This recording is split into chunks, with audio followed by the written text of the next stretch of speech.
Investment in securities market are subject to market risks. Read all the related documents carefully before investing.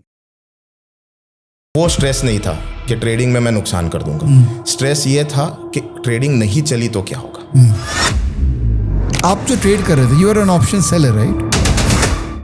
How do I diversify, मैं नई skill कैसे develop करूं। Option writing तो चलो crack हो गया, कल नहीं चला तो can I say that option writer को पार्ट टाइम नहीं करना चाहिए, उसको फुल टाइम ही रहना चाहिए? ट्रेडिंग को ना हम हल्के में लेते हैं। आप देखो चाय वाले के पास कोई खोल के ऑर्डर डाल रहा है, राइट? वो डोर टू डोर इंश्योरेंस बेच रहा होता है। पर तो आप कितना बैक टेस्टिंग को वेटेज देते हैं? मेरे लाइफ में एक भी सिंगल ऑर्डर बिना बैक टेस्ट के नहीं डाला। तो 50% रिटर्न बनेगा, ये एक्सपेक्टेशन आप रखोगे तो you are bound for disappointment. तो कितना रखे फिर? स्ट्रेटजी लेवल पे क्या चेंज किया? पहले जो आप कर रहे थे और इस फेज के बाद अब जो आप कर रहे हो उसमें क्या डिफरेंस है? The fundamental thing that we change was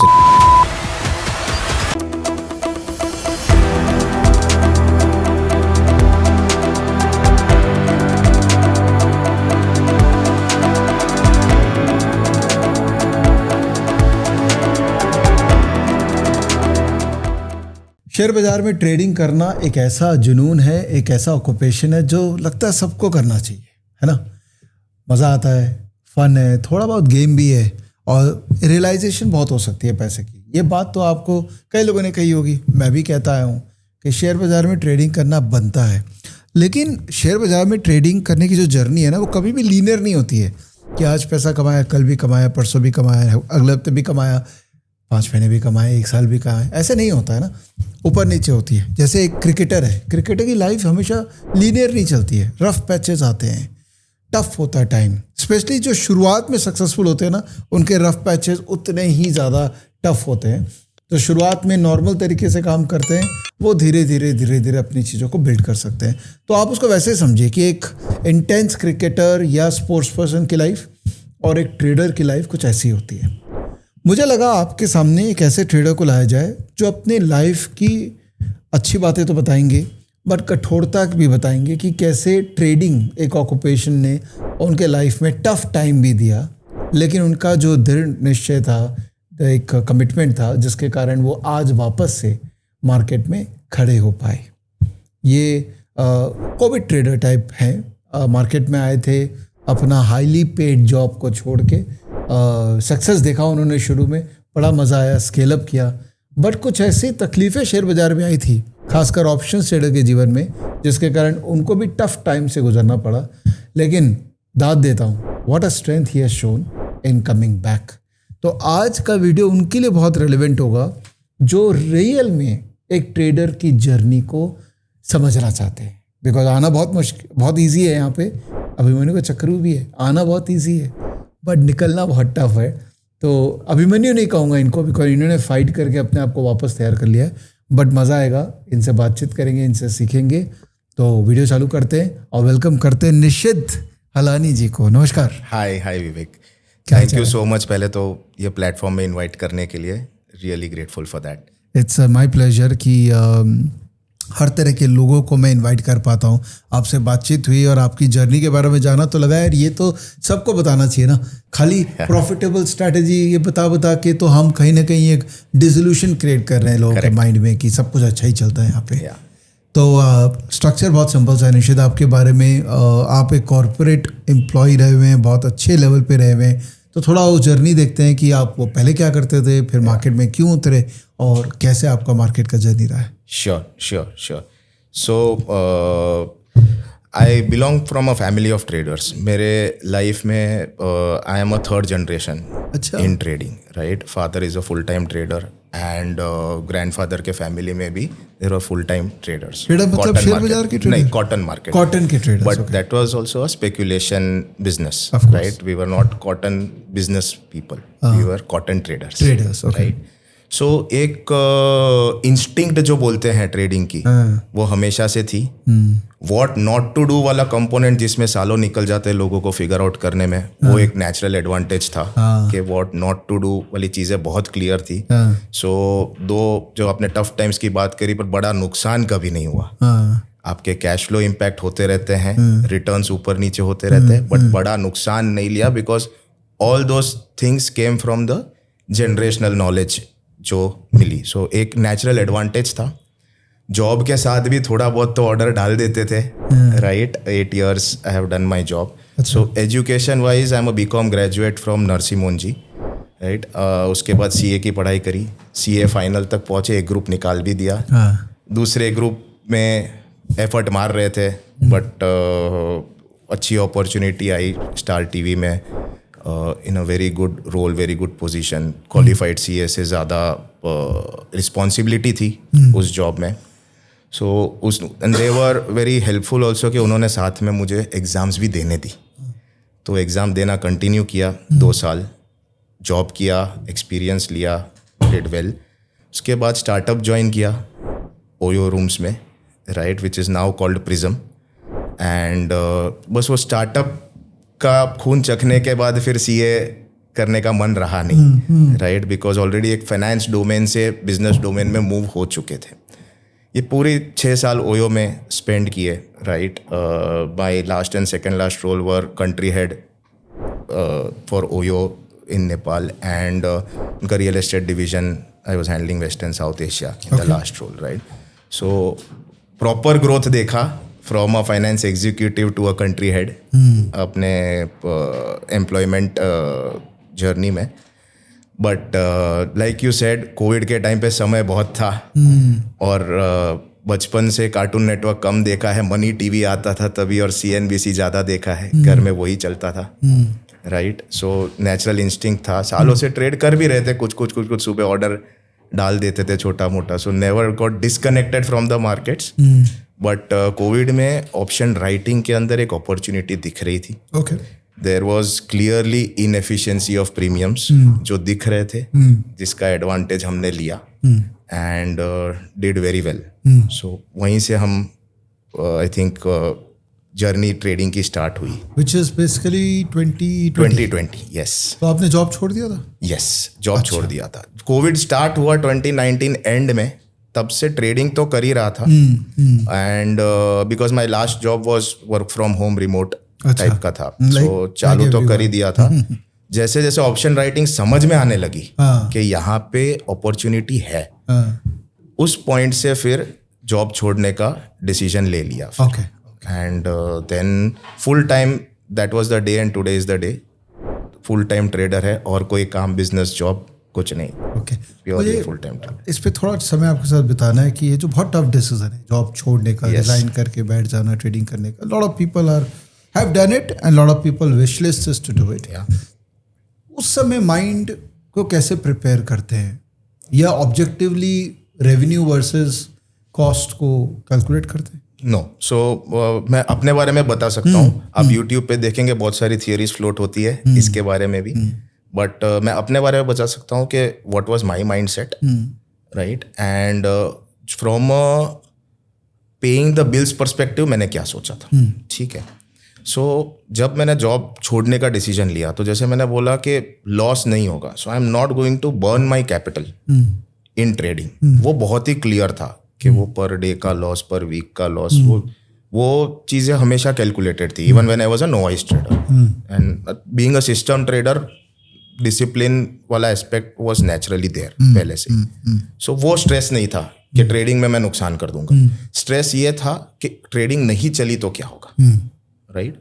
so वो स्ट्रेस को मैंने ज़्यादा कॉम्प्लिकेट किया नहीं, ज़्यादा लोगों से भी बात नहीं की. मैंने सिंपल जोड़ा कि मेरे पास 3 साल मेरा घर चले उतने पैसे हैं. Being a single bread owner in the family, so 3 साल घर चले उतने पैसे हैं. 1.5 साल का बेंचमार्क लिया कि 1.5 साल में अगर मेरे पैसे नहीं बनने लगे तो I will go back to job. You have to be practical enough. Passion अपनी जगह है एंड प्रैक्टिकलिटी अपनी जगह है. You can't let your family suffer आपके पैशन को लेके.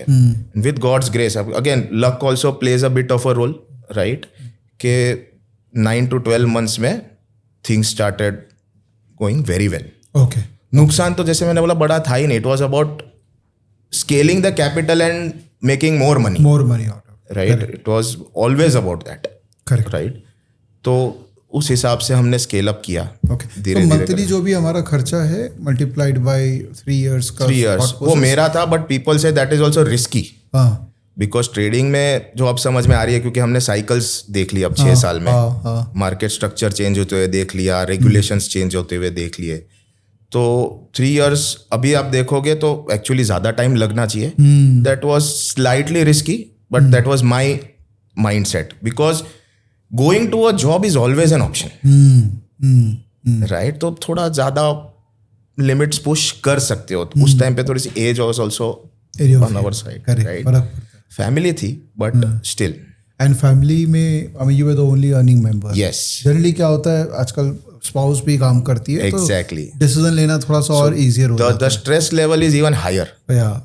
right? Because the margin of error or element of error is very low Right. when you are a single bread earner. Absolutely. So hence the risk management becomes even more important. कि अगर चीजें चल भी रही है तो I should not blow up 30-40% of my capital in one go. So वो एक बेसिक फ्रेमवर्क हमेशा होता है दिमाग में, that how do you go about with it. Fair point. मैं 1 मिनट का ब्रेक खाली एक अपने जो व्यूअर्स है उनको कुछ बोलना चाह रहा था. पहला चीज़ है कि आप लोग में से कई लोगों ने सब्सक्राइब नहीं कर रखा है, तो वो अभी करिए, बिकॉज आधे लोग आप लोग बिना सब्सक्राइब किए वीडियो देखते हैं, तो दैट इज़ नॉट गुड. पैसा तो लग नहीं रहा. दूसरा एक डिस्क्लेमर देना चाह रहा हूँ कि मेरा इनके साथ ना कोई भी कमर्शियल रिलेशनशिप नहीं है. ना मैंने इनको पैसा दिया, न इन्होंने मुझसे पैसा लिया है. ओके, आज तक जो ये कर रहे हैं, ये ट्रेडर हैं, ये अपना पैसा मैनेज कर रहे हैं. जितना मुझे अभी तक समझ में आया है जो कर रहे हैं, उसके हिसाब से मैंने इनको इनवाइट किया. अब फ्यूचर में ये क्या करेंगे मुझे नहीं पता है, मेरे हाथ में नहीं है. ये एडुकेट करेंगे, ये लोग का पैसा मैनेज करेंगे, क्या करेंगे नहीं करेंगे मुझे नहीं पता है. तो मुझे ब्लेम मत कीजिएगा बाद में कुछ भी हुआ तो. मैं पहले बोल दे रहा हूँ क्योंकि मुझे अच्छा लगा इनसे बात करके, इसलिए मैंने इनको इन्वाइट किया है. तो ये डिस्क्लेमर है कि I am very neutral with him, but I definitely like his thought process. That's why he's here. All right. Sorry, थोड़ा बहुत करना पड़ता है 100%. क्योंकि बाद में मेरे पे ब्लेम आता है कि फलाने ने ये कर लिया, तो मेरी तो कोई गलती नहीं. विवेक सर ने प्रमोट कर दिया. मैंने प्रमोट कर दिया, तो which should be absolutely clear. Yeah. Sir continue करते हैं. Right. ट्रेडिंग में आपने चालू किया 8-9-10 महीने में आपको रिजल्ट दिखने चालू हो गए. Right. So what I have tried to show over here is not a stock chart. It is more of a journey of a trader, basically, right? तो एक बुल रन आता है जो मैंने बताया कि 10-11 महीने में सक्सेस मिल गई, एंड सक्सेस के बाद ग्रोथ भी मिला, right. Couple of years were excellent, right. मतलब आपको लगता है कि भाई यू हैव क्रैक्ड इट. तो एक जो ट्रेडर के लाइफ में जो उस फेज में जो आता है, इमोशंस बोलो या पैटर्न्स बोलो, तो वो इस तरीके की पैटर्न है कि what ever I am touching is turning into gold, right.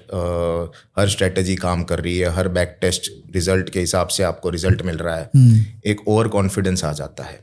And अगर मैं एक ऑप्शन राइटर की स्पेसिफिक जर्नी की बात करूं, तो उसमें आप देखो कि पार्ट टाइम ट्रेडर्स बहुत आ गए थे कि एल्गोरिदम डाल के जॉब में चले गए, पैसे बना रहे थे, पैसे बन भी रहे थे, right.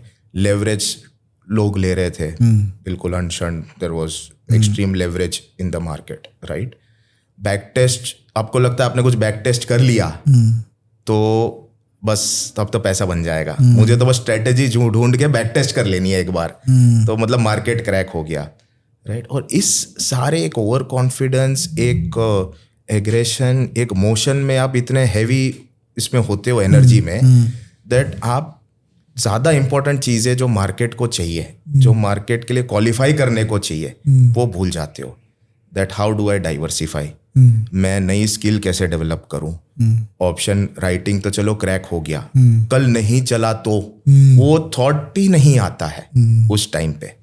So this is basically the journey when you know you are doing well, कि एवरीथिंग इज हंकी डोरी, सब कुछ मतलब आप जो कर रहे हो सब अच्छा रहता है, पैसे भी बनते हैं, बट उसके बाद जो है चीज़ें मार्केट आपको रियलिटी से ये कराता है. ये एक्सेप्ट करना पड़ेगा ना ये जर्नी, क्योंकि देखिए पहला स्टेज जो है ना, जहाँ पर आपका कॉन्फिडेंस इनिशिएट होता है, वो तभी होगा जब there is money on the table. Exactly, yes. Suppose मैं एंटर किया और मेरे को पैसा बन ही नहीं रहा है, तो मेरा फर्स्ट स्टेज ही 0 हो गया, तो सेकेंड स्टेज थर्ड स्टेज में जाने की हिम्मत ही नहीं होगी. Absolutely. So it's a very natural thing to happen, whatever has happened with you or whatever will happen to anyone. And it is actually good luck. Yeah. Because अगर वो नहीं होता, मेरे पैसे नहीं होते बनते, तो मैं आज जॉब कर रहा होता. हाँ. राइट. तो वो तो आपके लिए इंसेंटिव बन गया Right. एक तरीके से. राइट. जो रियल चैलेंज है वो उसके बाद है कि आप बाकी का जो टर्बुलेंस है वो क्रॉस कर जाओ. तो then you become the real trader. But ये तो जरूरी है. अगर स्टार्टिंग वाले पैसे ना बने तो आप बोलोगे नहीं यार ट्रेडिंग तो बकवास है, मतलब किसी के भी नहीं बनते पैसे. Exactly. So this is also important. Yes, you are absolutely right. और ओवर कॉन्फिडेंस, मैं अपना भी जर्नी देखूँ ना, तो देर आर पैचेस जहाँ पर over confidence has led to me committing mistakes and then gone down. But yes, एक मैच्योर ट्रेडर जो कहते हैं ना, बहुत कम लोग ही एक्चुअली में लॉन्ग टर्म सस्टेनेबल ट्रेडिंग करके पैसा बना सकते हैं. वो वही है कि अपने खराब टाइम को आइडेंटिफाई करके एक बार उस समय शांत हो जाना कि या अभी रुक जा, अपना टाइम आएगा. तो I think you have done that quite well. तो उस पर और चर्चा करेंगे कि, बट ये भी मैं जानना चाह रहा हूँ कि आप जो ट्रेड कर रहे थे, you are an option seller right? शुरू से ही? यस, शुरू से ही. ओके. जब मैं जॉब के साथ जो कर रहा था कि यूट्यूब से कोई स्ट्रेटेजी देख ली, ऑर्डर डाल दिए, वो तो सारे वो फ्यूचर्स और इक्विटी कैश के थे. But when I did it as a full time business, I have always been a option writer. तो can I say that option writer को पार्ट टाइम नहीं करना चाहिए, उसको फुल टाइम ही रहना चाहिए? देखो, we mistreat this profession. Trading को ना हम हल्के में लेते हैं. मतलब मार्केट्स को हम उसकी ड्यू रिस्पेक्ट है वो नहीं देते. ठीक है, आप देखो चाय वाले के पास कोई जीरोदा खोल के ऑर्डर डाल रहा है, बरोबर है, राइट? वो डोर टू डोर इंश्योरेंस बेच रहा होता है, पर वो ये कर रहा है. ये मिसट्रीट दिस. किसी को भी F&O सेगमेंट में पार्ट टाइम काम नहीं करना चाहिए. It's not about option writing और ऑप्शन बाइंग और futures. Because if you mistreat और मिसरिस्पेक्ट द मार्केट, तो वो आप कैसे एक्सपेक्ट करते हो आपको रिवॉर्ड करेगा? सही है. एक बिजनेस के लिए जो भी एलिमेंट्स लगते हैं, जैसे केमिकल फैक्ट्री खोलने को जो भी एलिमेंट्स लगते हैं, तो उतना ही एफर्ट, शायद कैपिटल नहीं बट उतना ही एफर्ट आपको भी जाएगा, उतना ही जेस्टेशन पीरियड आपको भी जाएगा. फिर जाके 5-6 years with 10,000 hours of screen time. That I always, I think मैंने एक ट्वीट भी करी थी, राइट? तो तब जाके आपको थोड़ी चीजें समझ में आएगी. I know this is not popular and lot of people will not agree with me, but it is what I have experience. It is what मैंने अपने आसपास देखा है कि पार्ट टाइम कोई बिजनेस होता नहीं है. मतलब आप क्या अब एक फैक्ट्री लगा के जॉब में जाते हो क्या? नहीं जाते हो, राइट? तो आप जॉब ट्रेड लगा के क्यों जॉब में जा रहे हो? So, लेकिन ऐसे कई लोग होते हैं जो कि बिजनेस करते हैं या जॉब में हैं लेकिन साथ में बिजनेस भी कर रहे हैं, लेकिन उस बिजनेस में उनका पार्टनर है जो कि फुल टाइम लगा हुआ है और आप सपोर्ट के रूप में. Yes, that is a different story. तो आप एक पैसिव पार्टनर हो. हाँ, बिल्कुल हो सकता है. अच्छा, बिल्कुल हो सकता है. See, there are 2 types of trading, right? एक डिस्क्रिशनरी ट्रेडिंग हो गया और एक सिस्टमिक ट्रेडिंग हो गया. दोनों में फर्क क्या है? डिस्क्रिशनरी ट्रेडर अभी जो लाइव मार्केट में चल रहा है उसके हिसाब से उसके माइंड में प्रोसेसिंग होती है, उसके हिसाब से वो डिसीजन लेता है, उसके हिसाब से ट्रेड डालता है. बरोबर. एक सिस्टमिक ट्रेडिंग है, तो I am a systemic trader. तो मार्केट आवर्स में मैं मालिक नहीं हूँ, मैं एम्प्लॉई हूँ. मेरे जो लिखे हुए रूल्स है उसको एग्जीक्यूट करना मेरा काम है. दिमाग लगाना मेरा काम है ही नहीं. मेरा मेन काम होता है after market hours, right? But मैं फिर भी जॉब वालों को इसीलिए मना करता हूं क्योंकि आपको वो रूल्स लिखित बना के एक सक्सेसफुल स्ट्रेटेजी तक पहुंचते पहुंचते कई साल लग जाते हैं. और उसके लिए 6 घंटे मार्केट के और 6 घंटे मार्केट के बाद जब आप सालों साल एफर्ट मारते हो, then you come above water.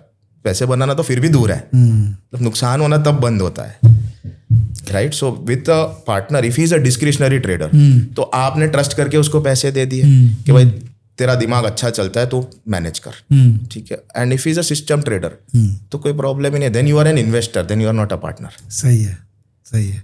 आज का बहुत अच्छा होने वाला है फेस टू फेस, बिकॉज एकदम आप दिल से बात कर रहे हैं और मुझे पता है कई लोगों को बुरा भी लगने वाला है, बट लग जाए और लास्ट तक देखिएगा. Because I think today, I mean strategy तो डिस्कस करेंगे, I think there is something which will discuss, but today is going to be a lot about temperament and how to sustain when the going is getting tough and emerging as a successful person yet again. तो बस आप चलते रहिए, रुकिएगा मत, समय मत देखिएगा. आगे बढ़ते हैं. सो जब चीज़ें आपके फेवर में काम करना बंद कर जाए, जो कि होता है, आप किसी भी 20 साल 30 साल 40 साल पुराने ट्रेडर से पूछोगे तो हर कोई आपको बताएगा कि एक वेव आता है जब सारे ट्रेडर्स बहुत पैसे बनाते हैं और फिर एक वेव आता है जहाँ पे सारे ट्रेडर्स गायब हो जाते हैं मार्केट से, राइट. नुकसान होता है और फिर गायब हो जाते हैं. Lot of people that I have talk to who are today 60-70 years of age, तो वो सारों ने ये चीज़ हमें गाइड करी है कि बॉस ये नॉर्मल पैटर्न है मार्केट की जो एक लार्जर टाइम फ्रेम पे चलती है, राइट.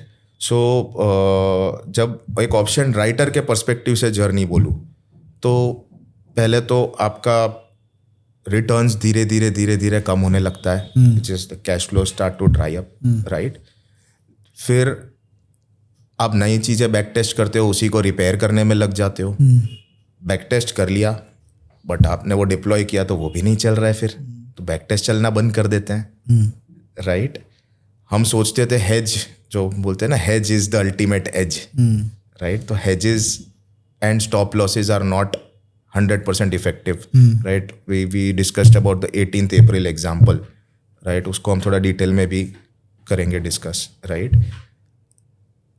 तब पता चलता है कि यार मैं तो ऑप्शन राइटर हूँ, मैं तो एक्सपायरी ट्रेड करता हूँ और यही सही है क्योंकि यहाँ पे सबसे ज़्यादा एज है थीटा डीके की, यहाँ पे सबसे ज़्यादा हेज है तो सेफ्टी है और मैं स्टॉप लॉसेस भी सिस्टम में डाला है. But nothing will work when that wave will come, right. And why does that happen? So I often coat that this is a fish in the pond analogy, कि अगर कोई Hunter आ रहा है, fisherman आ रहा है, उसको मछली का फिशिंग करना है तो वो एक एक कहाँ ढूंढते जाएगा.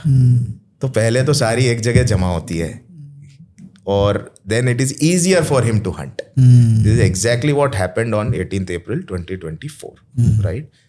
आप देखोगे सुबह से मार्केट 100 पॉइंट की रेंज में था, 22,200 और 22,300 के बीच में, राइट, अप टू 127 और 128 PM when a big move happened.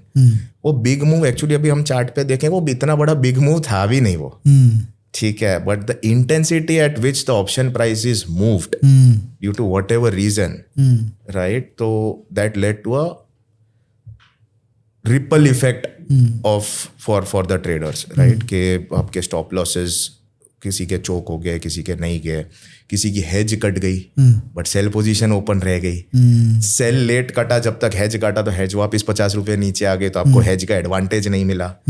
Stop losses की तो उस दिन समझ आ गया कोई वैल्यू है ही नहीं. That doesn't mean stop loss नहीं लगाने चाहिए, but as a trader you should be prepared for a day like this. पहले भी हुआ है, 18 अप्रैल को भी, आगे भी होगा. तो आप जो भी काम कर रहे हो ये फैक्टर करके करो कि इसको आप बोलो कि नहीं जी एक बार हो गया नहीं होगा, या सेबी ने रूल चेंज कर दिया नहीं होगा, नहीं. When we talk of events like this, you call it manipulation, you call it spike, you call it injection, right? आप जो भी बोलो उसको, वो फॉर्म उसका चेंज हो जाएगा, पर वो होना है और वो आपको एक दिन तो पकड़ के चलना है कि वो आएगा ही. यू हैव टू, आपको आपका इंफ्रास्ट्रक्चर वैसे बना. जापान में बिल्डिंग बनते हैं तो वो अर्थक्वेक रेजिस्ट करने के लिए बनता है ना, सो दे नो कि अर्थक्वेक आएगा, right. So that's the mindset that we need to have. इससे बहुत अच्छा बात आपने बोला. थोड़ा इस पर समय बिताते हैं कि जब हम लोग डेटा ड्रिवन काम करते हैं तो we know how to do back testing, we know how to use statistics, और कहीं ना कहीं हम मार्केट रिस्क न्यूट्रल बन जाते हैं.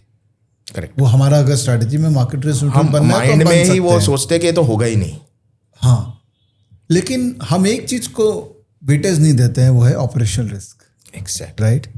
कि आपका टेक्नोलॉजी रिस्क हो सकता है, आपका लैपटॉप बंद हो गया, आपका सिस्टम बंद हो गया, ये तो बैक टेस्टिंग में आएगा नहीं, या किसी ने मैनिपुलेट कर दिया, तो आपने तो कभी सोचा ही नहीं था कि मैनिपुलेशन हो सकता है. और आपका, तो आप कितना बैक टेस्टिंग को वेटेज देते हैं? मैंने मेरे लाइफ में एक भी सिंगल ऑर्डर बिना बैक टेस्ट के नहीं डाला. ओके. चाहे वो एक शेयर हो या एक लॉट हो. ओके. मैंने कभी नहीं डाला। ओके सी बैक टेस्टिंग को देखने का तरीका अलग होता है। ओके अगर बैक टेस्टिंग में मान लो 50% रिटर्न बन रहा है तो 50% रिटर्न बनेगा ये एक्सपेक्टेशन आप रखोगे तो you are bound for disappointment. तो कितना रखें फिर? The way you see the back test हाँ इज आप उसको return to draw down, okay return to MDD, okay that is the main metric that we follow, right. हर किसी का अलग, कोई एक्सपेक्टेंसी रेशियो देखता है, कोई कुछ और देखता है, कोई कुछ और देखता है। हमारे लिए primary indicator is return to MDD, मतलब टेक्निकल इंडिकेटर से भी ज़्यादा इंपॉर्टेंट ये है, ओके ठीक है। व्हेन आई से रिटर्न टू एमडीडी, तो जैसे मान लो एक स्ट्रेटेजी आपके 18% रिटर्न बना रही है 3% ड्रॉडाउन पे, ठीक है, और दूसरी स्ट्रेटेजी आपका 100% रिटर्न बना रही है 30% के ड्रॉडाउन पे, which is the better one, right. So the way we will it is return to MDD. उसमें आप बैक टेस्ट को नॉर्मलाइज करो। जैसे ड्रॉडाउन जो है उसको 1.5x 2x कर दिया, जो रिटर्न है उसको 75% 50% डाउन कर दिया। फिर आप देखो कि आपकी साइकोलॉजी को कंफर्ट दे रहा है कि नहीं। अब बैक टेस्ट इसके लिए मत देखो पैसा कितना बनेगा। The way to see back test is कि मंथ ऑन मंथ कैसा परफॉर्म कर रहा है, क्वार्टर ऑन क्वार्टर कैसा परफॉर्म कर रहा है, and how are the ratios adding up. For example average loss per trade, average profit per trade and hit rate, ये 3 चीज़ों को आप एक साथ देखोगे तो आपको समझ आ जाएगा कि वेदर दिस इज गुड और नॉट। रिटर्न टू एमडीडी आप देखोगे, सो हमारे लिए primary is return to MDD. But ये जो भी हम ड्रॉडाउन देख रहे हैं ये तो मार्केट प्राइस के ड्रॉडाउन से, करेक्ट? इसमें हम ऑपरेशन रिस्क को कैसे डालें? ऑपरेशन रिस्क ऑलवेज ओवर है ना, इसके लिए मैं बोल रहा हूँ ड्रॉडाउन सीधा 2x कर दो। अच्छा, ड्रॉडाउन को मान लो कि ज़्यादा ही होने वाला है, ये कम बता रहा है। हाँ, मैं बोल रहा हूँ ड्रॉडाउन को 2x कर दो, रिटर्न को हाफ कर दो, फिर आप रिटर्न को एमडीडी देखो, तब तो रिटर्न ही नहीं आएगा। So that is where the skill or the perseverance, rather skill may not be the wrong word, कि आप see पैसा नेट बनेगा फिर भी बनेगा, बट आपके माइंडसेट में वो हो जाएगा कि जी इतना ड्रॉडाउन तो आना है, so then you can survive and float through that strategy. नहीं तो आप बंद कर दोगे उसको। ऑफ पोजीशन साइजिंग में हेल्प करेगा, पोजीशन साइजिंग में हेल्प करेगा 100%। Yes, is very good. Position sizing आपको उसी के हिसाब से रखनी है कि 2x ही आएगा ड्रॉडाउन। समझ गया। फिर आपको अगर वो डाइजेस्ट हो रहा है तो आप करो, बिल्कुल। So you look at back test in a very different way. You don't look at back test कि यार इसमें ना एक लॉट पे 50,000 रुपये बन रहे हैं, बढ़िया स्ट्रेटेजी है, चालू कर देता हूँ कल से। So that's not the way to look at it. सही है, आगे बढ़ते। या so the next point also is that ये जब फेज आता है ना तो आपको सोशली भी प्रेशर बढ़ जाता है, राइट। कि you know there are people will say यार वो तो बहुत हवा में था, बात सच भी है, हवा में थे भी, right. And social pressure and see everybody. एक तो पहले I think last few years में चीज़ें चेंज हुई है। उसके पहले trading was a taboo in India, right. कि आप ट्रेडर हो तो you don't get that social respect. कुछ और काम नहीं हुआ तो ये कर लिया, कुछ और काम नहीं हुआ इसीलिए ये कर रहा है, राइट। कि ट्रेडर कौन करता है जिसको कुछ और आता नहीं है, कोई नौकरी देने वाला नहीं, करेक्ट। सो वो होता है। बट व्हेन ऐसा फेज आता है, specially after a huge rise, अगर आप ऐसा फेज नॉर्मली आया तो इतना फर्क नहीं पड़ेगा, but after a huge rise आया, इससे even a bigger problem, because people are waiting, right, to speak. So वो सारी चीज़ें आपको स्टार्ट हो जाती है। फिर आपको समझ में आता है कि भाई यहाँ पे तो डाइवर्सिफिकेशन मैंने किया नहीं था, right. Option writing is more what for systemic traders, right, is more of an statistical job rather than finding out the direction, analyzing the charts, longer term trend, shorter term trend, ये सारी चीज़ें नहीं होती। तो आप क्या करते हो, out of panic strategy hunting पे लग जाते हो। यार कोई स्ट्रेटजी मिल जाए जिससे मेरा काम हो जाए, राइट, उसमें लग जाते हो। सेम चीज़ ओवर रिपेयर करने में लग जाते हो कि नहीं, मैं समझो एट द मनी कर रहा था, मैं एट द मनी ही करूँगा, क्योंकि एट द मनी में सबसे ज़्यादा डीके होता है, तो मैं कुछ और क्यों करूँ, मैं तो यही करूँगा, ठीक है। अगर मैं एवरी डे कर रहा था तो एवरी डे ही करूँगा, हफ्ते में एक दिन काम करके तो मेरे पैसे नहीं बनेंगे। सो एक ब्लॉकेज होती है, एक बैगेज होती है जो इस फेज तक आपका जाता नहीं है। So you invest most of your time in strategy hunting and you invest most of your time in over repairing the same strategy without understanding कि व्हाट चेंज्ड, आपके रिटर्न्स क्यों ड्राई अप हुए, वो समझने के बदले आप रिपेयरिंग पे लग जाते हो प्रॉब्लम डायग्नोस करने के पहले. सो अगर आप 18 अप्रैल की ही सिर्फ कहानी नहीं है ऑप्शन राइटर के लाइफ में, राइट. 18 अप्रैल जैसे 3 से 4 दिन थे, but in my understanding those were not impact creators. Those had the impact psychologically, yes, बहुत पीछे लेके गए इन टर्म्स ऑफ कि एक दिन में एक बड़ा लॉस जो कि बैक टेस्ट वगैरह में फैक्टर्ड नहीं था वो आ गया. 1 साल आपको पीछे लेके गए वो, ठीक है, बट वो नंबर्स की बात. बट अगर आप डेटा को देखें, आप वो 3-4 दिन को हटा भी दो, स्टिल आपका साल को इतना अच्छा था नहीं. Something had changed. What had changed we don't know. That is why when I said that हम ओवर रिपेयर करने में लग जाते हैं डायग्नोस करने से पहले. सो आप अगर 2020-2021 में कोई भी option writing strategy back test करें तो आपका hit rate typically of all 5 days, when you trade for all 5 days with 1 expiry, right, was coming to 67%. और आप एक्सपायरी का बैक टेस्ट करें तो hit rate comes to 74%, right. That hit rate on expiry day came down to close to 60%. That also for good strategies which had a kind of shield from all types of volatility, risk was absolutely under control, तब जाके वो 60 आ रहा था. But so आपका hit rate change हो गया. तो आपके जो इंजेक्शन आ रहे थे, जो स्पाइक्स आ रहे थे, इन सारी चीज़ों में hit rate got impact. Okay, so problem diagnose हुई वहाँ पे. ठीक है. So when your hit rate is expected, and of course because it was a 70% average hit rate business, so हम सभी का जो risk to reward होता था ऑप्शन राइटिंग में ऑलवेज नेगेटिव होता था, right. you make 1 to 1.5% a day and you ready to lose 3% a day. Okay. And still the returns came to 30-40% a year. Okay. Right, this is 2021-22 that I'm talking about. That changed. When your hit rate has gone down, negative risk reward is only going to damage you. समझ गया. Understanding develop हुई. सो this is what I mean कि आपको when I से not understanding the market structure और not understanding price action. चलो price action एक directional trading में टेक्निकल एनालिसिस में आता है, बट मार्केट स्ट्रक्चर के आपके रिटर्न नहीं बन रहे हैं ऑन अ लॉजिकल स्ट्रेटेजी, तो क्यों नहीं बन रहे, वो आइडेंटिफाई डेटा से हो सकता है. ओके, तो वो चीज़ें भी ना, ये फॉल वाला फेज इतना पैनिक वाला होता है कि वो चीज़ें आपके माइंड में जल्दी आती नहीं है. You need to actually, you are still making mistakes in this phase. अभी आपकी रिकवरी यहाँ चालू नहीं होती.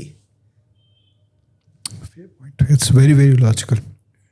एक्सेप्टेंस कि something has changed and I also need to review things.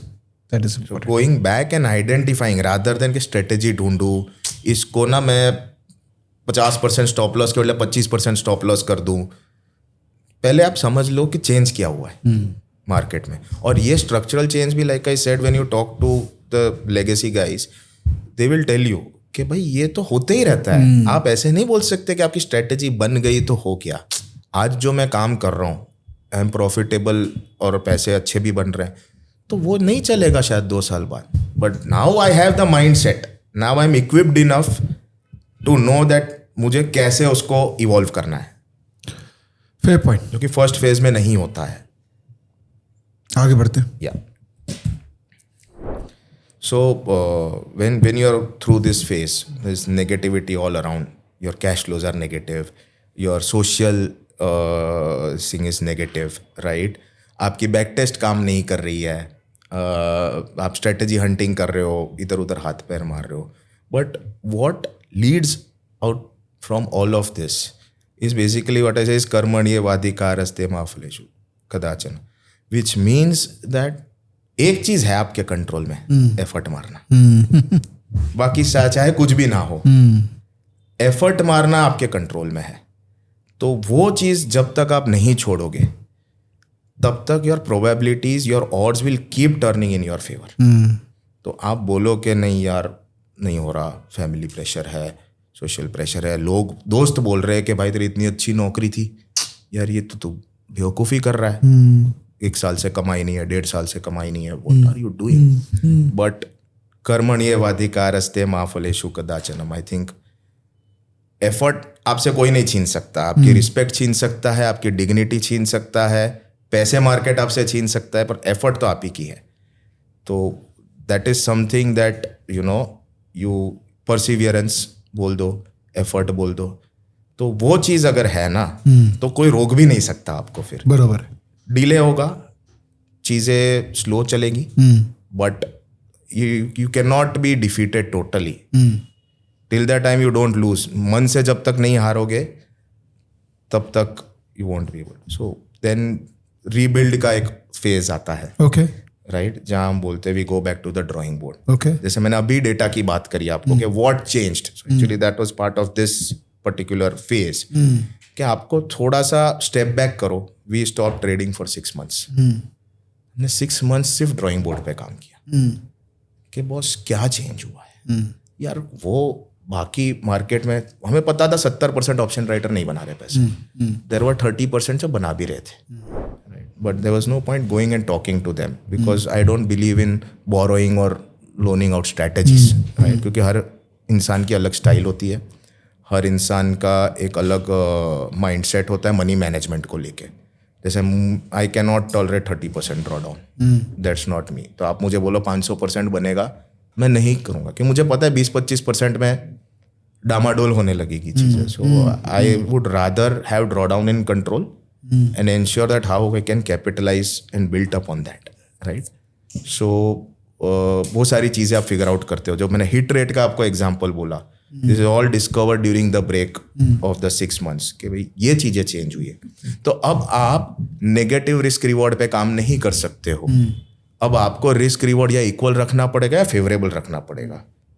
With that कि आपको आपका स्ट्रेटेजी में भी कि बॉस मैं OTM ही करता था, तो मैं तो भाई 0.25 डेल्टा ही करूँगा, मेरे और कुछ आता ही नहीं है. नहीं, you need to figure out that for this structure what suits you, not from in terms of profits, but in terms of the other matrix that we discussed, right? Return to MDD हो गया, hit rate हो गया, average loss आप कितना लेना चाहते हो, and risk to reward हो गया.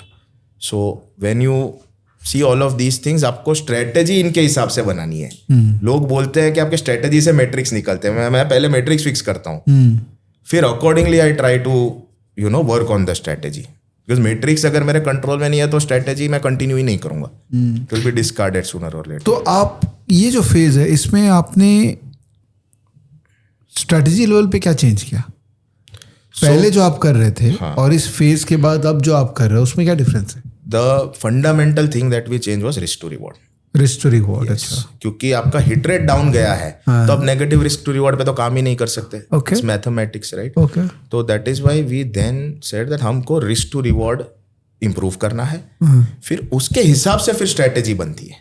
बट कर वही रहे हैं, कर वही ऑप्शन सेलिंग ही कर रहे हैं, एक्सपायरी के दिन ही कर रहे हैं, and we are profitable month on month. अच्छा, तो रिस्क टू रिवॉर्ड चेंज हुआ.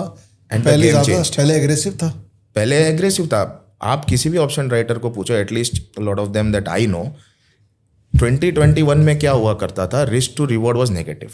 क्यों नेगेटिव था वो भी आपको बताता हूँ, क्योंकि premiums were very high.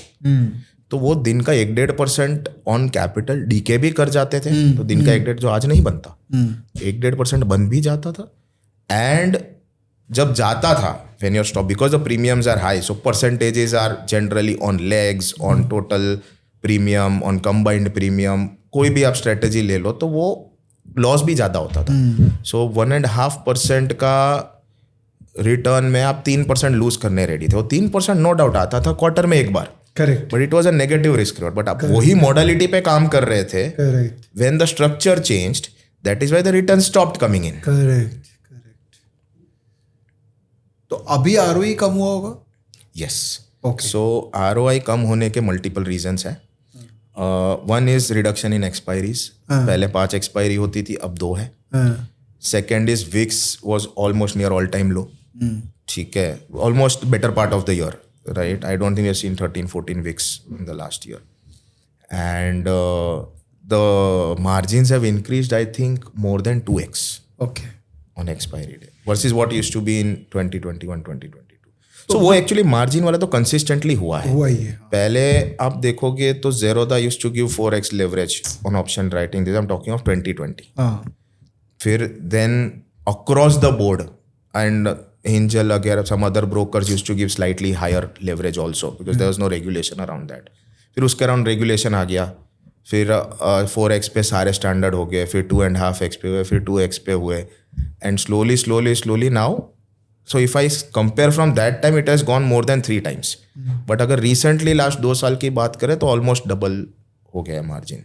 Okay, तो so return by default half हो गया. रिटर्न कम हुआ. Is it viable for a person to leave job and now and get into trading at the lower return base now? It is viable, but it all then depend on your capital size. अगर मैं बोलूँ कि महीने के 1.5 से 2% बनते हैं, तो for the ease of calculation 2% मान लो, जो कि उस टाइम पे 4% बनते थे. Okay, right. सो पहले अगर आपके पास 2 करोड़ हो तो आप 30 लाख की नौकरी छोड़ के कर सकते थे ऑप्शन ट्रेडिंग. अब आपके पास 4 करोड़ 5 करोड़ होने चाहिए. Correct. So your mathematics change, but viability है जब तक return to MDD is good. When your return to MDD squeezes, कि भाई मैं आज बोलूँ कि यार 3% के ड्रॉडाउन पे 20% रिटर्न बनता है, तो that is more than 6x of return to MDD, right? उस पे वायबिलिटी हमेशा रहेगी. But if the structure changes in a way कि वो 3 times ही रहा return to MDD, then the viability disappears, because then a bigger fund is also not going to help you. The point I'm trying to understand is कि जैसे अभी हो सकता है कि ओवरऑल नेगेटिविटी के कारण lot of people are saying कि नहीं करना चाहिए. Can I just become a devil's advocate and question that, and I say that अभी शायद रिस्क कम हो गया है तो ज़्यादा कैपिटल तुम एक्चुअल में आप डिप्लॉय कर सकते हो, because of more better risk reward. Because पहले नेगेटिव रिस्क रिवॉर्ड था तो लोग एग्रेसिव ज़्यादा होते थे, जो रिस्क बहुत आई था, बिकॉज जो एक्सेप्शन कमाई भी ज़्यादा होती थी, बट आप रिस्क ज़्यादा लेना चाहते थे, तो वो जो डेज होते थे जहाँ एक्सेप्शनली कुछ हो रहा है तो आप पैसे भी ज़्यादा खो देते थे. अब क्योंकि आप रिस्क को समझ रहे हैं, कंट्रोल्ड इन्वायरमेंट है, तो आप ज़्यादा कैपिटल डिप्लॉय कर सकते हो, और आपको पता है कि कोई दिन अगर मेरा नुकसान हुआ भी तो मेरे को अपना रिस्क रिवॉर्ड पता है. तो इजंट इट कि for a serious player it has become a better market? 100% yes. 100% yes. Because we are far more comfortable trading in this environment. समझ गया. Yield reduce हो गई है, but yield is in percentage, right? Then it is the game that you know how much capital you want to deploy. Correct. So वो game सारी की सारी फिर आपकी scalability की हो गई.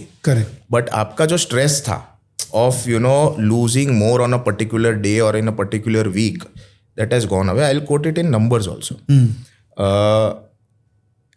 2020 to 2022 की बैक टेस्ट रिजल्ट हमें बोलते थे कि जैसे ही विक्स 12.5 के नीचे आ जाए ट्रेडिंग बंद कर देनी चाहिए, पैसे ही नहीं बनते. This is back test report saying, right? But again what has change in the structure? अभी तो 12 के नीचे ही रहा है VIX for the better part of the year, right? And we are very comfortable in this environment, और अच्छे पैसे बन रहे हैं. So when I say अच्छे पैसे, we don't talk of percentages, we talk of return to MDD. Basically, your risk is in control and you make consistent small profits and you build up on that. So जो आपकी जो theory है वो इस data से support होती है. Vicks का मैं अगर एक एनालॉजी निकालूं कि इंडिया विक्स के अंदर आपके पहले वाले बैक टेस्ट ये कहते थे कि जैसे ही 13 वीक्स के अंदर 12 वीक्स के अंदर मार्केट आ जाए ना, वो 2-3 महीने आपको ऑप्शन सेलिंग बंद कर देनी चाहिए, बिकॉज रिस्क रिवॉर्ड नेगेटिव था. सो वहां पे और रिस्की हो जाता है. एक्चुअली नेट पैसे बनते ही नहीं है, चार्जेस निकाल दो. जबकि yeah we are enjoying working in a sub 12 weeks environment. सो मैं जो सम अप कर पा रहा हूँ इस पूरे डिस्कशन से अभी तक का, कि यही कि छोटे कैपिटल वाले जो गेम खेलने आए थे उनके लिए मार्केट अब नहीं रहा, राइट? जो सीरियस पैसा लेके सीरियस ट्रेडिंग करने आए उनके लिए अभी भी मार्केट है. क्योंकि आप कंपेयर क्या करते हैं, मेरा एफडी में कितना रिटर्न आ रहा है, मेरा बाकी एसेट में कितना रिटर्न आएगा, उससे तो बेटर ही रिटर्न ऑप्शंस ट्रेडिंग में आज भी जनरेट हो रहा है. बट सीरियस वालों के लिए हो रहा है. तो पढ़ो लिखो, समझदार बनो, सीरियस बन के बाजार में आओ. ये गेम वाला जो मैंने ना वो कहीं और. ठीक है, आगे बढ़ते हैं सर. सो जो रीबिल्ड वाला फेज होता है, जैसे मैंने बोला, go back to the drawing board, right? उसमें फिर आपका भी माइंडसेट चेंज होने लगता है कि स्ट्रेटेजी नहीं ढूंढनी, समझनी है चीज़ों को, डेप्थ में समझनी है, राइट। उसके लिए इंपॉर्टेंट होता है you experiment multiple things with a smaller size. Okay. जैसे आप मान लो XCR से ट्रेड कर रहे थे, Yep. तो आपको वो शर्म नहीं होनी चाहिए कि भाई मैं 1 लॉट से कर रहा हूँ। ओके। तो वो 1 लॉट से आप 10 चीज़ें ट्राई करो, ओके। राइट। बैक टेस्ट करो पहले, फिर ट्राई करो, and then you function like a corporate where you scale up. आप उसको ज़्यादा कैपिटल दो जो चल रहा है। सो ये सारी चीज़ें वो रीबिल्ड का एक पार्ट होती है, okay. Where you systematically rebuild your entire business, okay. right? Backtesting then becomes a routine because you want to experiment 100 things, you want to try 100 things. So experiment becomes a routine. Okay. मतलब back test पहले हम back test करते थे 3 महीने में एक बार कभी लेके बैठते थे, हाँ। पर अभी समझ में आ गया कि ये बिजनेस का एक पार्ट है, ये एक रूटीन है, राइट। इस टाइम पे भी आपको फटके लगेंगे, इमोशनल, फाइनेंशियल, टेक्निकल, बिकॉज अभी भी कैश फ्लो आना तो शुरू नहीं हुआ है, right. So all these things will be there. So position sizing इस फेज में सबसे इंपॉर्टेंट हो जाती है कि आपकी पोजीशन साइज ऐसी ना हो because you are already on the back of a defeat.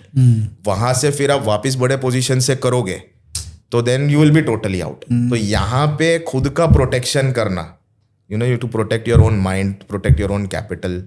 पैसे तो बात की बात है, आपकी साइकोलॉजी प्रोटेक्ट करना becomes the most important part. कि बहुत स्लो जाऊंगा, नहीं कमाई होगी चलेगा, but I want to build this for the long term, right. And like I said 10,000 hours जब स्क्रीन पे नहीं बैठते हो आप, और जैसे आपने बोला proper education, proper data orientation नहीं सीखते हो आप, तब तक तो you don't expect any market to reward you. सही है। इसका प्रिंट आउट भी लेके लगा लीजिएगा, ये सारी बातें का अच्छा स्लाइड बनाया आपने। किसी को अगर एक्चुअल में वापस से जिंदा होना Exactly. है तो ये प्रिंट आउट लगा लेगा और ये फॉलो करेगा तो बन जाएगा। ठीक है। फिर आपको समझ आ गई चीजें, आपने 3-4 चीजें फिगर आउट कर ली कि मैं ये 3 चीज करूंगा, ये 3 मेरा कोर है, ये 4 चीज एक्सपेरिमेंट है, and all of these things है। But like I said, when you are starting small again, starting from square one, तो कैश फ्लो तो आपका अभी भी नहीं आ रहा है, बिल्स तो आपके अभी भी पे नहीं हो रहे, right. So this phase brings in a dual mindset, क्योंकि आप ऑलरेडी एक लॉन्ग फेज से पास हो चुके हो। आपने फॉल देखा, आपने स्ट्रगल देखा फॉल वाले पीरियड का, आपने रीबिल्ड में भी बहुत एफर्ट एनर्जी लगा दी। So this is the phase very energies are drained, आपके एनर्जी ड्रेन्ड है, रिसोर्सेज ड्रेन्ड है, राइट। एंड यहाँ पे आपकी अंडरस्टैंडिंग तो बन गई है, कैश फ्लो अभी भी नहीं आ रहा है। जैसे मैंने struggle on limited runway, so runway is limited. आपको पता है कि boss I can not sustain before without paying my bills for more than X months और X years, राइट। सो ये एक एंजाइटी वाला एक पीरियड होता है जहां आपको समझ में आ रहा है पर आप स्केल नहीं कर रहे हो because of the discipline, hence cash flow is not coming in. But इस फेज में भी सेल्फ डाउट होता है, रियल पैसा नहीं आ रहा है ना, अंडरस्टैंडिंग इज इनटेंजिबल। अंडरस्टैंडिंग आपको समझ है कि बढ़ गई है, बट रियल पैसा नहीं आ रहा है। तभी आपका इमोशनल और फाइनेंशियल टॉलरेंस डिप्लीट होता है, तभी आपको सबसे ज़्यादा थॉट्स आते हैं ट्रेडिंग छोड़ने के, बिकॉज अंडरस्टैंडिंग बन गई है, कैश फ्लो अभी भी नहीं आ रहा है। सो ये एक वो बोलता है ना इन्फ्लेक्शन पॉइंट है, right. So when I use the word divergence, this will better portray, right, कि आपका वैसे इमोशनल कैपिटल, फाइनेंशियल कैपिटल नीचे ही जा रहा है, बट नीचे आप जो डाइवर्जेंस देखोगे कि बेसिकली आपकी अंडरस्टैंडिंग में इंप्रूवमेंट हो रही है, आपकी स्किल में इंप्रूवमेंट हो रही है, which is an intangible, right. सो ये एक फेज में डुअल माइंडसेट हमेशा रहता है, सेल्फ डाउट ज़्यादा होता है। It is counter intuitive, but self doubt इसी फेज में ज़्यादा होता है। बोलते हैं ना, बिल्कुल लास्ट फेज हो तभी गिव अप करने का मन कर जाता है, राइट। आप कठिनाइयों से तो लड़ लिए, but in that last phase में the self doubt is at the highest. So ये चीज़ deal, this is also one phase which not a lot of people talk about, right. The motivation is low even with improved skill. इसमें ना बहुत बड़ा role mentor का है। Exactly. तो आपके लाइफ में उस समय कौन मेंटर था जो आपको साथ है आपके खड़ा था कि करना हो जाएगा, बोलना? So there was no single mentor, अच्छा। राइट।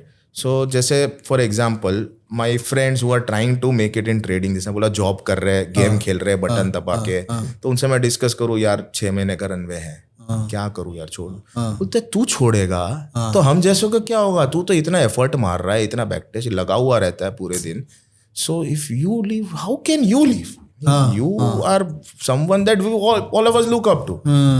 तो हम तेरे जर्नी पे चलने की सोच रहे हैं और तू छोड़ने की बात कर रहा है। So this is where some kind of motivation comes, and I have a very good friend who I have been trading with since day one. So हम वो डाउन होता है तो नेचुरल है, मैं नहीं हो सकता, so I have to tell him बस क्या है, मचा देंगे, लोड ना ले, हो जाएगा। जब मैं डाउन होता हूँ तो वो डेटा देता है, देखो जी इंप्रूवमेंट हो रही है, आप लगे रहो बस। So we trade together. Okay. तो the numbers are the same. Okay. So we pull each other up.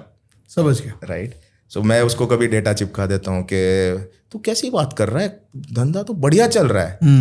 Because this divergence phase, this I am typically talking of this phase, जब आपका पैसा बनना शुरू हो जाता है, बट बिकॉज वो फाइनेंशियल स्ट्रेच इतना ज्यादा था कि वो डुअल माइंडसेट आपको आता है। और एक्चुअली जैसे मैंने सीए की जर्नी में मेरी बोला कि यू नो लास्ट फाइनल के लास्ट ग्रुप में एक पेपर के एग्जामिशन के बाद भी नहीं कर पाया, तो वो छोड़ने का मन हमेशा लास्ट मोमेंट पे ही होता है, मतलब वो टर्न अराउंड के टाइम पे ही होता है वो फेज। Fair point. चलिए आगे बढ़ते हैं। Right. So my limited understanding on current scenario, right, Indian markets के अंदर। सो ऑप्शन राइटिंग, जैसे मैंने बोला, there are multiple regulatory changes, मतलब एक्सपायरी के दिन भी बार बार चेंज हो रहा है, राइट। लॉट साइज चेंज हो जाते हैं, मार्जिन्स चेंज हो जाते हैं, तो रेगुलेटरी स्कैनर तो बहुत हाई है इस बिजनेस में, right. Plus it is fragile. Regulator में कम एंड से दैट यार महीने की एक करेंगे एक्सपायरी या क्वार्टर की एक करेंगे, राइट। सो ये चीज़ whoever is intending to come into option writing, या फैक्टर करो। मैं ये नहीं बोल रहा ऑप्शन राइटिंग का धंधा बंद हो जाएगा, बट आपको ये फैक्टर होना चाहिए, और आपके you should be equipped enough at the back and कि होने दो महीने में एक बार, हम उसको भी फिगर आउट कर लेंगे, इतना किया है तो आगे भी फिगर आउट कर लेंगे। तो एक वो होना चाहिए, प्लस अदर इंस्ट्रूमेंट्स के ऊपर फोकस करके अपस्किलिंग पे काम करना चाहिए, जो कि आप you are enabling that with on a large scale, right. So upskilling becomes very important. Understanding charts, price action becomes very important. Okay. Right? For a long-term survival. Okay. My core business is still option writing, and it will continue to be so for a long term. But what I don't shy away from is upskilling. Okay, you have to understand charts. For me, जो वो 3 Idiots में रेंचो बोलता है कि excellence के पीछे focus. For me, excellence is कि मैंने चार्ट दे दिया, नाम भी नहीं है कि बिटकॉइन है कि गोल्ड है कि निफ्टी है कि बैंक निफ्टी है, बट आप रीजनेबली 1-2 हफ्ता उस पर स्पेंड करके आप उसको ट्रेड करना चालू कर सको, कोई भी चार्ट दे दिया। So that is a level of excellence, that is the level of point that every trader should aspire to reach, and that is what my aspiration also is. Okay, right, that's good. And other instruments अगर आप देखो Indian markets में, जैसे आप मान लो option selling या option buying करना है स्टॉक्स में, liquidity is a concern, right. आपको MCX करना है तो MCX is, I think, crude वगैरह is regulated to an extent internationally also. Liquidity is again a concern, right. You need to know all these things before coming to the market. आप एक lot से crude oil trade कर रहे हो या एक lot से आप कोई मिड कैप या F&O का लो लिक्विडिटी वाला स्टॉक ट्रेड कर रहे हो, तो दैट डजंट मीन कि आपका धंधा बन गया। You need to understand a larger framework कि आपके पास 100 करोड़ होंगे, कैसे डिप्लॉय करोगे। अगर आपका वो माइंडसेट ही नहीं है तो आप कहीं ना कहीं जाके अटक जाओगे लिक्विडिटी के कारण। Liquidity is a big challenge in the Indian markets today, and a lot of legacy traders who have been trading with multi CR capital, Nifty futures, stock futures, they have started slowly to tone down because they are facing liquidity challenge, and if even they go away, then liquidity is also a ripple effect. So liquidity is bound to dry up furthermore if what they are saying is true, right? That's why a lot of people are relocating, going outside. Yes. Global markets को trade कर रहे हैं. Yes. Because लोग बोलते हैं कि मुझे अगर बड़ी साइज निफ्टी फ्यूचर में डिप्लॉय करना है तो मुझे 6 पॉइंट की स्लिपेज आती है, 7 पॉइंट की आपकी कॉस्ट है, So you start a Nifty future trade at a 13 point negative. So on our capital, probably yes, but people who have been doing this for years, for them 13 point cost is huge. Correct. And even from an international standards standpoint, right? अच्छा, जैसे आपने ये draw down और ये सब थोड़ा सा बताया, तो इसको ना मैथमेटिकली एक्सप्लेन करिए ना कि what is an ideal setup for any. Okay.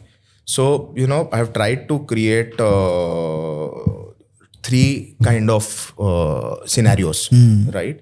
Where एक ऑप्शन राइटिंग में ड्रॉडाउन क्या होता है, वार क्या होता है, और ऑप्शन बाइंग के लिए how does this analogy fit in, right? Because I think the biggest question or the biggest black hole that a lot of novice traders are in is the capital management in option buying. कि आप जितना premium है 5 लाख रुपए तो 5 लाख का premium by कर लेते हो. तो वो एक माइंडसेट को एक बार हम टैकल करेंगे अभी, right? So first starting with option writing, right? So एक लिवरेज की बहुत बातें होती रहती है मार्केट में कि कम ड्रॉ डाउन है तो लिवरेज कर लो, ये कर लो, वो कर लो, right? So will just try to address that, right? For example, आपका कैपिटल 50 लाख रुपए है, आपकी स्ट्रेटेजी पे मैक्स ड्रॉ डाउन जो है वो 3% है, राइट? और आप 1x लेवरेज पे हो तो आपका ड्रॉ डाउन 3% ही रहेगा. आप 2x लेवरेज कर लिए तो आपका ड्रॉ डाउन 6% हो गया, correct? What people do is people go up to 10x leverage, right? तो 10x leverage अगर आपको जाना है तो आपका ये माइंडसेट होना भी चाहिए कि आपके बेस कैपिटल के ऊपर आपको 30% ड्रॉ डाउन देखना पड़ेगा, right? So when you are trading with a prop desk or when you are trading when you are taking funds on loan from friends and family or in whatever format, right? आपको लग रहा है मेरे 2% महीने के बन रहे हैं, मेरे पास 1 करोड़ रुपए है, मैं मान लो 1 करोड़ के 4 करोड़ लोग कर लूँगा तो मेरे 8 लाख रुपए बन जाएंगे, बनेंगे, नो डाउट. बट आपका अगर ड्रॉ डाउन 5% है तो आपको 1 करोड़ पे 20 लाख रुपए का नुकसान भी होगा, देन वो 1 करोड़ पे 5 लाख का नहीं होगा. So whenever you are taking leverage, always calculate drawdown on your base capital rather than the deployed capital, because नुकसान तो आपको आपकी जेब से भरना है, right? So this is what I have tried to show over here now. ये actually क्या हो गया अभी, मतलब कुछ प्रॉप ट्रेडिंग फर्म्स हैं, या पता नहीं बोलना चाहिए कि नहीं बोलना चाहिए, बट वो जो ओवर लिवरेज, एक्स्ट्रा लिवरेज जो कुछ ट्रेडर लोग को मिल जाता है, again this is part over confidence कि मैं तो कमा ही रहा हूँ अपना कैपिटल पे, तो किसी और के साथ जुड़ के बड़ा कैपिटल पे काम ओवर कॉन्फिडेंस नहीं, it is lack of financial prudence. Okay. Over confidence, they are making money, so that is confidence. कि मतलब वो ऐसे नहीं बोल रहे कि मैं नहीं आज कमा नहीं रहा हूँ और मैं करके कल चालू करके कर दूंगा. People are trading, people are making money. I think the important point over here is lack of financial prudence, कि वो ये इमेजिन ही नहीं करते कि मैंने मेरा घर बेच के, मैंने कहीं से लोन लेके घर परिवार के पैसे जमा करके 1 करोड़ रुपए ले लिए, 1 करोड़ की डिपॉजिट रख दी प्रॉप में, और मैं 10 करोड़ से ट्रेडिंग करता हूँ. अब आपका 10% का लॉस चला गया तो आपका तो 1 करोड़ जीरो हो गया.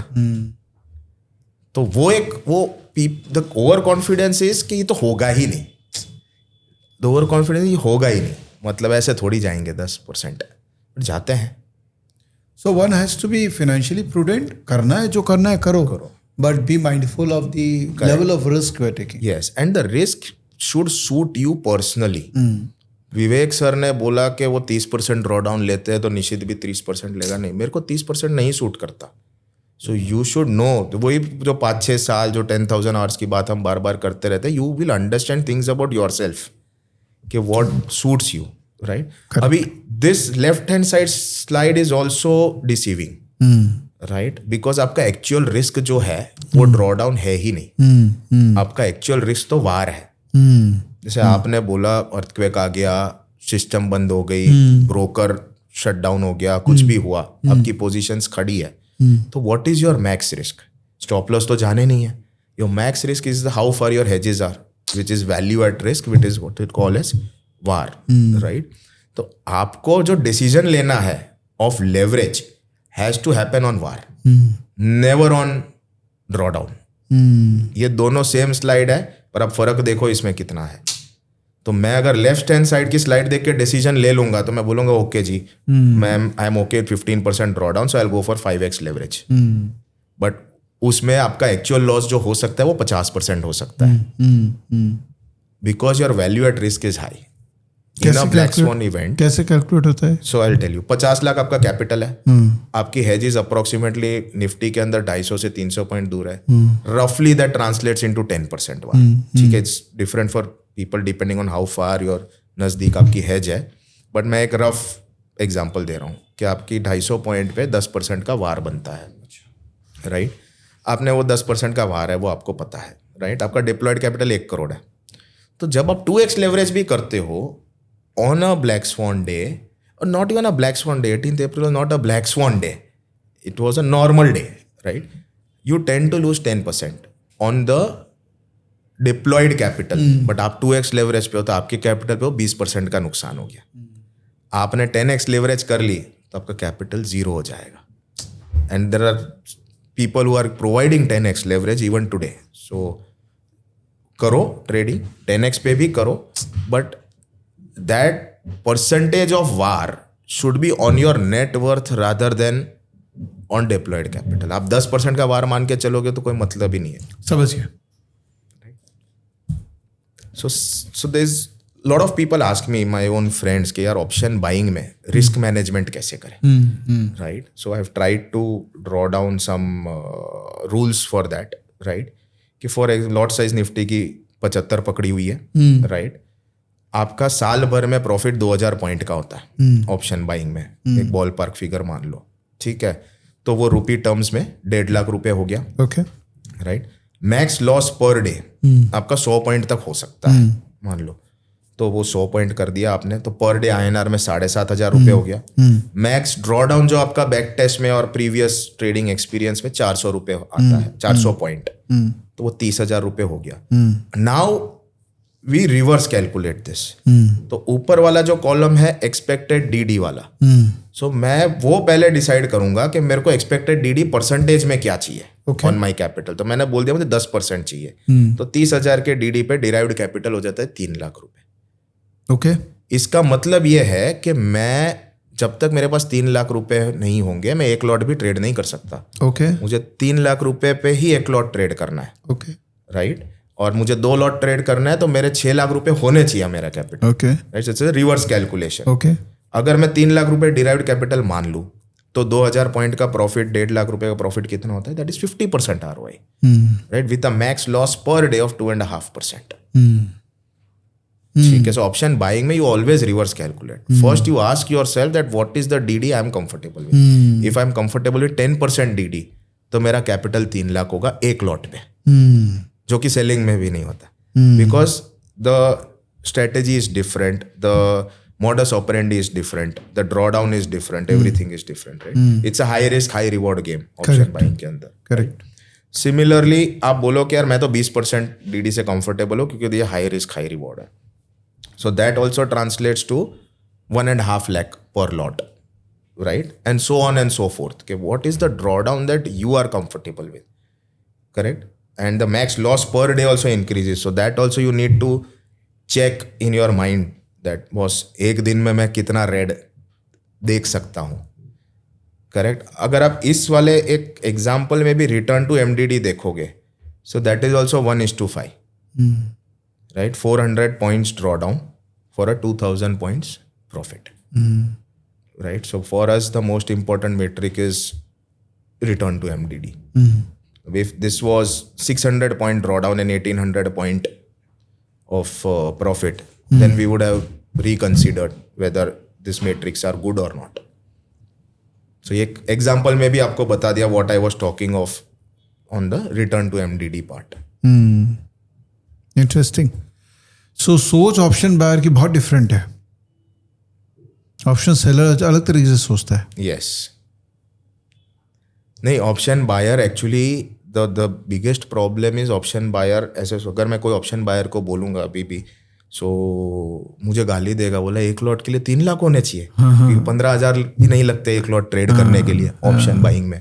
सो this is a very counter intuitive unpopular mindset, but आपको अगर इसको फुल टाइम ट्रेडिंग करनी है, प्रोफेशन बनाना है, रिस्क मैनेज करना है और ग्रो करना है for a sustainable period of time, तो ये माइंडसेट लाना ही होगा। बहुत अच्छे, मजा आया निशित। या अच्छा आपने ये कॉन्सेप्ट बताया। I think this is very important, और जो लास्ट तक रुके हैं अभी वो इस चीज़ को बहुत अप्रिशिएट करेंगे कि ऑप्शन बाइंग में भी आप ड्रॉडाउन का जो रास्ता पकड़े हैं ना कैपिटल निकालने के लिए, इट्स एक्चुअली दी, बिकॉज हम ये ध्यान ही नहीं देते हैं कि हमको तो पूरा साल 2000 पॉइंट कमाना है, और वो एक दिन है जो ड्रॉडाउन आएगा, हमको उसके लिए अपना कैपिटल को तैयार रखना है। बहुत अच्छा सोच। Correct. There is I tell you, आपको ऐसी भी स्ट्रेटेजी मिलेगी 4000 पॉइंट बनाती है, पर उसका ड्रॉडाउन 1000 पॉइंट होगा। तो back testing without data analysis will say that 4000 points is better than 2000. Correct. I will say 2000 points is better because उसका return to MDD 1:4 है, इसका return to MDD 1:5 है। Great Nishit, it was fun, मजा आया I आपसे hope बात करके। this is helpful to all your listeners and viewers. देखिए मेरे जो फेस टू फेस के लर्नर्स हैं ना, आप भी वन ऑफ देम है, कभी तो आप सीखे ही होंगे कुछ ना कुछ। बड़ा सीरियस लोग हैं, वो गेम सीकर नहीं है, वो फन एंटरटेनमेंट सीकर नहीं है। Yeah, तो इसीलिए ये सब जो कंटेंट है ना लोग एब्जॉर्ब कर पाते हैं correct. कि आप क्या बोलने की कोशिश कर रहे हैं, क्योंकि एंटरटेनमेंट तो कुछ हुआ नहीं, हमने डांस भी नहीं किया हम तो सीरियस बात कर रहे हैं, और कुछ लोगों को बोरिंग भी लग रहा होगा, बट एक्चुअल पता है सब्सटेंस है ना बोरिंग चीज़ों में ही है। Correct. बट ये लास्ट में आपने जो एक्सेल पूरा जर्नी में बताया ना, वेरी इम्पैक्टफुल। तो I hope you guys will take cognizant of this learning what Nishit has given to us. एक जर्नी, एक experience sharing, lot of pain, lot of pleasure, lot of fun of learning, and now lot of hope Yeah. that now future will be better. But आप job में तो नहीं जाएंगे ना वापस? नहीं, अब तो सब कुछ हो ठीक गया। हो वो गया। मैं ये बता रहा था ना, सो हम आ गए, ये क्रॉस कर दिया है हमने, डाइवर्जेंस क्रॉस कर दिया है। Divergence हम cross ग्रीन लाइन पे आ गए हैं। Now you will be trending up, Yes. making higher highs. Started, yes.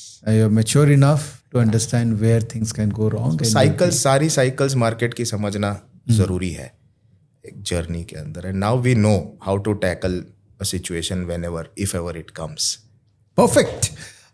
तो दोस्तों ये वीडियो आपको पसंद आया तो कमेंट में दीजिएगा yes we liked it, specially आप लास्ट तक रुके हैं तो शाबाशी, because real people stay till the end for real content. And Nishit आप ट्विटर वगैरह में हैं? यस, ठीक है, तो मैं निशित का ट्विटर हैंडल नीचे डाल दूंगा, तो आपको उनसे बात करनी हो, कनेक्ट करना हो तो कुछ भी करिएगा।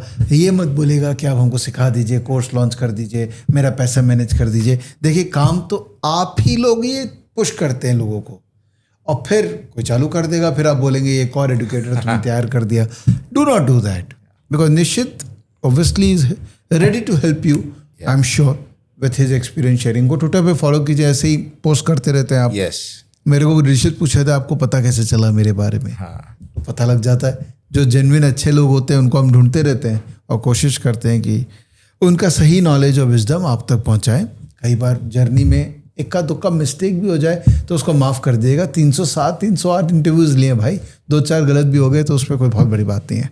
But this is going to be good and best of luck thank you for so your much, journey Vivek. and stay thank blessed. you so much, and thank you for listening to everyone. Thank you so much. Thank you so Bye-bye. much.